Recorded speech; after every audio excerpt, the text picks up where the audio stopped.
Hello, and welcome back to the channel. If you're new here, thank you for joining us.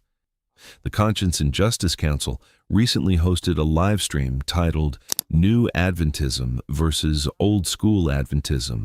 What does MAGA have to do with it?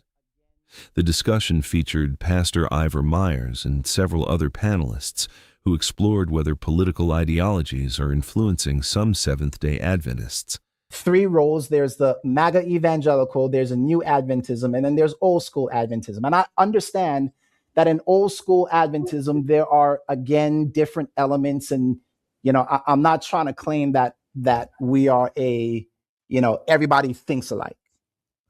But I think there were some things that are basic to Adventism. And so I said, I'm going to trace what's happening in this new Adventism and just show the parallel between what's going on with the Make America Great Again evangelical movement and this new Adventism. So number one on the chart is draining the swamp. So shadowy, corrupt figures are part of a deep state that run the government. Government leadership must be replaced by good leadership. To see this playbook, and I think I have watched that. I can say that I've watched this in real time, and maybe those, everyone that's on, you can attest to seeing this spirit and almost as it were like a campaign, like a mirror movement within Adventism that just begins to mirror everything that is happening in the evangelical world. So now within our own church, there's a lot of talk about a swampy, deep state Adventism, right? Where the leaders of the church are corrupt and need to be removed and need to be replaced. And they know what they're doing and they know the corruption. And we just have to pretty much despise them as much as the evangelicals despise the government of the United States of America when their people are not in leadership positions. So seeing that parallel of drain the swamp from going from what's happening out there in the evangelical world to now the very thing risking a tear, a split in our church, that is absolutely troubling. Number two, and please feel free to interrupt me at any point in time. But I'll just go down the list of five, like I said, and I don't want to just do all the talking here. So if anyone needs to interrupt, just go ahead and jump in. This idea of communism and Marxism and socialism being a threat that Adventists ought to be giving a place of prominence in terms of Bible prophecy. That has never been the case. As a church, our pioneers, the pioneers weren't writing about other systems and putting them nearly on the same level as the beast from the earth, the beast from the sea. But now we find more and more talk of the dangers of communism, the dangers of socialism, the dangers of these different systems that, I like to say to people, hey, show me in Bible prophecy out of 12 chapters in the book of Daniel, out of 22 chapters in the book of Revelation, and out of 42 chapters in the Great Controversy, how many of those chapters deal with the subject of atheism, communism, Marxism, socialism, and all these isms that evangelicals believe, hey, this is the real bad guy. So to see this transition of, hey, the real bad guys are the unbelievers, are the atheists and those who say we want nothing to do with God, that to me is an adapting of MAGA.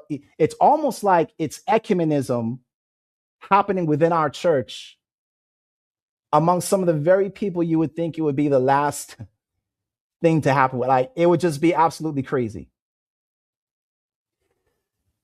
how is this happening in our church? How about the United Nations as an organization? The United Nations as an organization is not a part of Bible prophecy in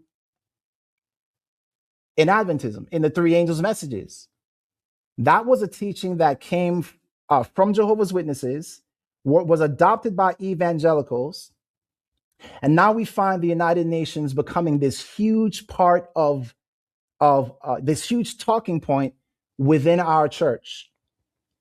We can say the same thing about the vaccines, and we'll talk about that in more detail later, I'm sure. But with the vaccines, watching different news organizations and the evangelical world, and even the NAR movement and the prophets of these movements talking about how the Lord showed them this and that about the vaccine, and then to see our own members adopting that same antagonistic spirit against the vaccine. And again, I've always said this. My position about the vaccines was always everyone should have the freedom to make their own choice based on their own convictions. Nobody should be demonized for taking it. No one should be demonized for not taking it. That went out the window. So seeing this buy-in of the conspiracies around the vaccination, a revisionist history of America, when our pioneers stood on a position of Revelation 13:11, having spoken like a dragon from its inception, and then simply exalting people that we feel champion our movement. In the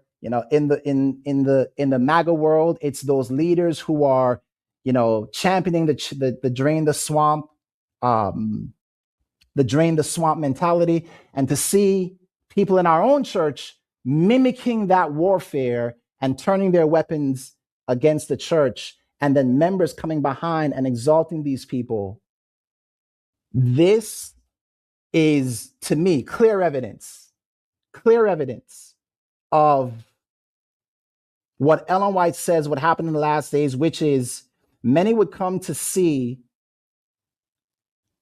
matters in the same light as the opposition, and when the test comes, they're prepared to take the easy and popular way out. A lot of people have thought the opposition she's talking about here is like worldlings and skeptics and unbelievers, but the opposition is the papal system. The opposition is apostate Protestantism, and she's saying that many of us will get on the same page with the very churches that are against us right now. And I think that's why a warning has to be issued and has to be trumpeted so that people who have ears to hear will listen and snap this, I would say, spell that I think by and large is resting upon a lot of people in our church. Not that if someone was anti-vaccine, that means they're under a spell. I'm not saying that at all. What I'm saying is that there is an element in our church that is gone ecumenical with MAGA. And it is a very dangerous thing to replace prophecy with politics. So I'll close it out there. And y'all feel free to jump in and share, and we can, go whatever route you want to go.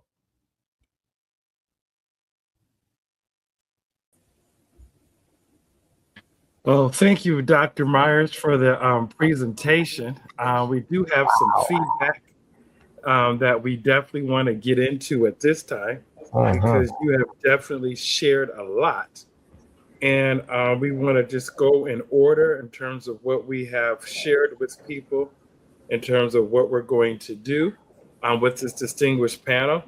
And if we need to come back, or if there's some things that anyone wants to elaborate on, or people who are listening on the broadcast, we can do that as well. So once again, we're happy to have each and every one of you here with us. And at this time, we will go in order of as shared yesterday in our emails with regards to our statements. Thank you. Well, I think that puts me next. That puts you next. Yeah. A is at the top of the alphabet. So Good to see you, sis. Thank you. Good to see you guys. I probably have been following uh, the political leanings of the church for longer than other people have been following the political leanings of the church.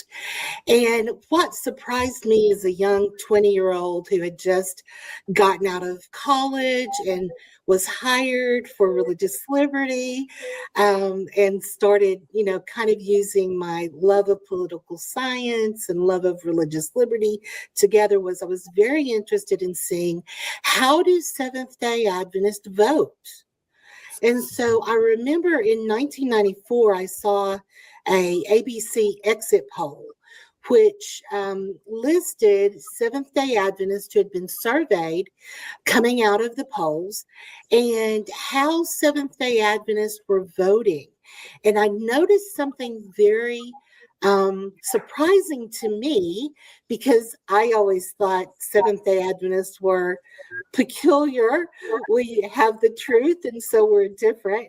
But what I saw was that Seventh-day Adventists voted the exact same way that Baptists voted. So there was no difference in the way we voted.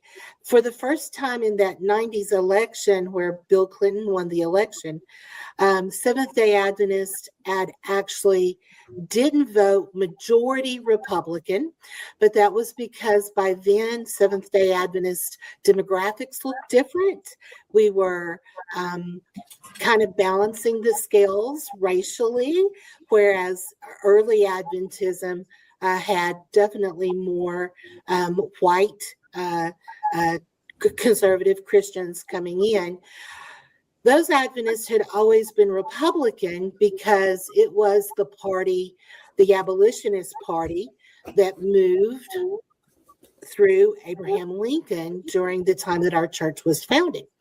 What I find is that, just like everybody else, Seventh-day Adventists say, that party was good enough for my mama and my daddy, and it's good enough for me. And so they instead of doing what you would think they would do as parties change, platforms change, you would think that the motivation, if it was motivated to the platform, would have changed within Adventism, but it didn't. And that's no fault of anyone's, really. It's just how politics go. But what we see now is that we have more of a divide, where our majority white Adventist voters vote Republican, our majority Black Adventist voters vote Democrat. And it looks exactly the same if you go into other Protestant religions and break it down by race on how they vote. So that should tell us something. And I think what it tells us is that we're more committed to our politics than we probably should be, because as Adventism, we should be sticking more to our religion despite the politics, and realizing politics is part of what we consider Babylon, whether you're Republican or Democrat. The angels want us come out of her Babylon, right? So I would say that this trend continues. It's part of what has made this issue with MAGA come to the forefront here for us. And then the other thing I want to say, and I'll probably close with this, we all agree when it comes to Sabbath and religious liberty and Sabbath accommodation and Sunday laws, those all unite us. But once you get out of the Sabbath sphere, there's no uniting after that. Then it's back to the politicalization of religious liberty. And religious liberty has to exist in both political spheres. And for the church, as we in the Religious Liberty Department, we can't take sides. We have to work with both sides. And so this is beyond most individuals' comprehension to think that as a church, we kind of sit in the middle here politically, because it gains us nothing to choose sides. We know both sides are going to lose. Nothing to gain politically, but everything by staying in the middle, everything to lose if we don't stay in the middle, and if we don't keep this fragile balance of religious liberty that's trying to go lopsided on us, if we don't keep that balance just so. And I think that's important. And this is the chart that Pastor Ivor put up here. I think it shows how unbalanced the issue is that we're looking at tonight. One of the main topics was a comparison chart presented by Pastor Ivor Myers. According to him, New Adventism is beginning to resemble certain political and evangelical movements more than historic Seventh-day Adventism. He suggested that some Adventists have adopted political slogans and culture war language that did not traditionally characterize the church. Among the examples discussed were strong anti-government narratives, conspiracy theories surrounding vaccines, and placing heavy prophetic emphasis on political ideologies such as communism or socialism. The concern raised during the discussion was not simply about politics itself, but about whether political identity is beginning to shape the church.